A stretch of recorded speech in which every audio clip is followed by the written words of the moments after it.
relação a esse caso específico, a gente vai analisar qual foi o problema. Agradeço, doutor Rogério. Imagino que o embaixador José Borges, aqui a questão é uma pergunta do grupo de trabalho de LOSE, do Distrito Federal, que pergunta: os servidores do Consulado do Brasil em Ciudad del Este são servidores públicos federais. Na verdade, o Ministério de Relações Exteriores deveria ter incluído-os na carreira específica, exatamente como fizeram os outros órgãos, inclusive o TCU. A lei permite que cargos distintos façam parte da nova carreira. Dá para explicar essa situação? Eu tenho a impressão de que aí a pessoa misturou uma série de questões, entre outras, que os membros do Serviço Exterior Brasileiro. Vem aqui também dessas que vieram pelo e-mail da portal Cidadania, e-Cidadania, de João Melo, daqui do Distrito Federal. Sempre há também decisões que garantem que os contratos temporários sucessivos se transformem em contratos permanentes. Conheço o caso de locais que, depois de 3 anos como temporários, pediram na justiça local e, ao ganhar, foram transformados em empregados permanentes. Isso tem acontecido? Ou confirma-se essa situação? Doutor Sérgio talvez possa nos auxiliar nisso, porque ele conhece as decisões. Doutora Lília, essa pergunta vem de Luiz Henrique Aroeira Neves, do Distrito Federal. Ele, a propósito do que disse a Soraya, ele disse: Soraya, apenas os que vivem em países mais desenvolvidos têm a coragem de mostrar a cara. Os outros têm medo. Ou, em alguns países, ganham tão mal que nem podem ter internet banda larga para acompanhar essa audiência. Então,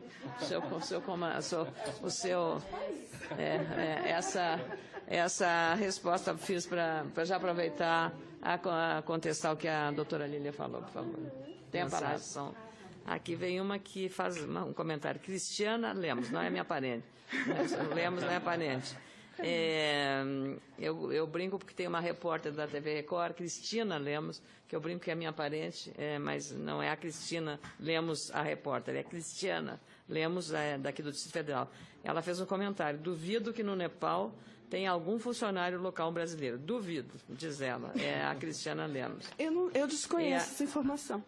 Aqui, para a senhora está dizendo que queremos, aqui é Luiz Henrique Aroeira Neves, ele é daqui dos direitos trabalhistas dos locais do Serviço Brasileiro no Exterior. A senhora disse que queremos o melhor dos mundos, por exemplo, o caso do funcionário em Londres, que teve INSS descontado a vida toda e depois o Ministério das Relações Exteriores não depositou o que ele devia, não fez, então ela não tinha, a senhora que falou aqui, isso que ela é não erro teve trabalhista, direito. não limbo jurídico. A senhora só fala em Manhattan, mas temos também Haiti e Moçambique, diz ela aqui. Conheço muito bem Maputo. Ela, aqui vem também a relação do plantão, que ela, isso mesmo, pergunta de Aline de Souza, aqui de Brasília. Isso mesmo, os servidores do Serviço Exterior Brasileiro fazem plantão 24 horas e não recebem essa por isso. Por que os locais deveriam? SEB é Serviço Exterior Brasileiro. Exterior Brasileiro, que é o da diplomacia. Que é o grupo diplomacia. Da área da diplomacia. Então, e por que então os locais deveriam seguir, fazer isso aqui, fazer a coisa?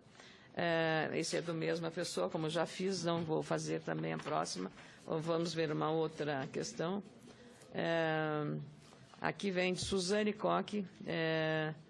Os salários dos auxiliares locais são reajustados a cada 5, 6 anos. Como explicar isso? E nunca há reposição de perdas. Aumentos reais nunca existiram. Como ela fez 2 perguntas, eu vou voltar a fazer uma segunda pergunta. Viviane Santana, por que os funcionários locais não podem ter o adicional de férias e 13º?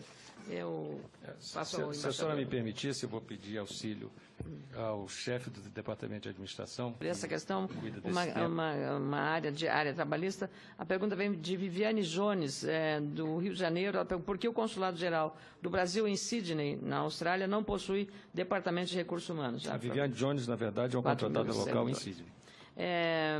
Aqui vem de Luiz Botero, Minas Gerais. Não trabalha em embaixada, não trabalha. Luiz Botero, de Minas Gerais. Teria alguma justificativa não garantir os direitos mínimos trabalhistas Aí pergunto para o Raul Campanelli, que é do Ministério do Trabalho, não garantir os direitos trabalhistas mínimos consagrados nas leis brasileiras aos funcionários locais contratados pelo governo brasileiro nas embaixadas e consulados? É justamente pelo fato de eles terem sido contratados pelas embaixadas localmente, nosso entendimento seria pela lei local. Agradeço a Felipe Mota, do Rio Grande do Sul, do meu estado.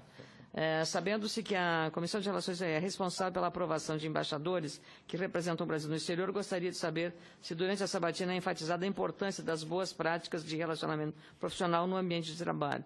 Acho que é um comentário que ele está fazendo que não cabe pergunta, ou se o senhor quiser fazer uma resposta ao Felipe Mota, ao meu conterrâneo gaúcho, por favor. Isso, o respeito mútuo e a boa convivência é uma das coisas enfatizadas pelo nosso ministro de Estado no relacionamento dentro de qualquer repartição do Ministério dos Exteriores no mundo. Embaixador, olha, o Felipe também fez uma pergunta aqui. Por que a Embaixada do Brasil em Londres não observa, com exceção do 7 de setembro, os demais feriados nacionais na República Federativa do Brasil? Não, na verdade, as nossas repartições respeitam não só os feriados locais, como também aqueles feriados oficiais brasileiros. Todos eles são... Aqui é Yara Spinelli Cruzal, do Rio de Janeiro. Gostaria de saber por que eu trabalho 8 horas por dia e alguns de meus colegas podem trabalhar 6 horas por dia.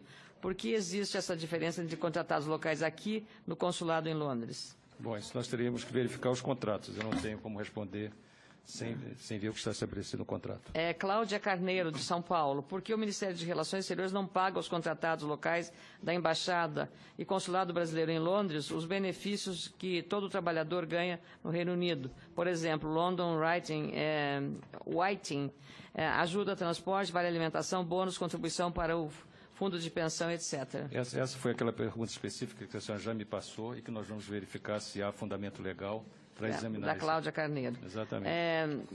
Rafael Neto, de São Paulo. Os contratados locais dos Estados Unidos muitas vezes trabalham lado a lado com funcionários públicos, executando as mesmas funções ou até funções mais elaboradas, mas recebem uma fração ínfima do salário do pessoal do quadro e nenhum benefício. Nada justifica esse abismo. Eu queria saber um comentário do embaixador, do Rafael Neto. Os salários dos contratados locais são estabelecidos pelas práticas do mercado local. E, no caso dos membros do Serviço Exterior Brasileiro, eles recebem salários estabelecidos pelas leis brasileiras. Quer dizer, as pessoas que se acham injustiçadas podem fazer concurso e passar a receber os salários do Serviço Exterior Brasileiro. Sônia Regina, de Santa Catarina. O Ministério de Relações Exteriores alega que as leis trabalhistas locais, segue as leis trabalhistas locais. Mas nos Estados Unidos, país de common law, a mesma é utilizada para que nada seja oferecido aos contratados locais. E que se vê são baixíssimos salários, ausência de bônus, nenhuma negociação contratual, etc. Chega de injustiça, é o que ela diz. Eu acho que é mais um comentário do que... um comentário da... desabafo. Agora, a Elaine Aparecida, de Santa Catarina, de onde é o relator do projeto aprovado lá na Comissão de Assuntos Sociais, senador Paulo Bauer, que está acompanhando a audiência hoje aqui com atenção. Nos Estados Unidos, disse a Elaine Aparecida, as leis trabalhistas são pouquíssimas e o Ministério de Relações Exteriores se aproveita desse fato para oferecer o pior aos contratados locais, destoando das práticas comumente adotadas por empregadores daquele país. Esse projeto de lei é uma necessidade urgente e uma questão de dignidade. Senador, se a senhora me permitisse um comentário, nossos contratados locais, de forma geral, são excelentes funcionários, contribuem muito para o trabalho dos nossos embaixados no exterior. Agora, a questão de que eles não recebem um mínimo estabelecido pela lei local me intriga muito, porque os nossos processos seletivos são muito concorridos. E as pessoas permanecem nesse emprego por muito tempo em mercados onde há uma diversidade de ofertas de emprego, quer dizer, as pessoas optam por permanecer nos seus empregos.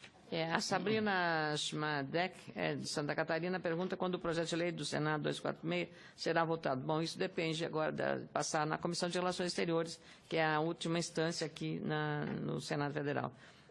Como ela já fez várias perguntas, eu vou passar para uma outra, casualmente um conterrâneo meu. Leonardo Seger, ou Seger.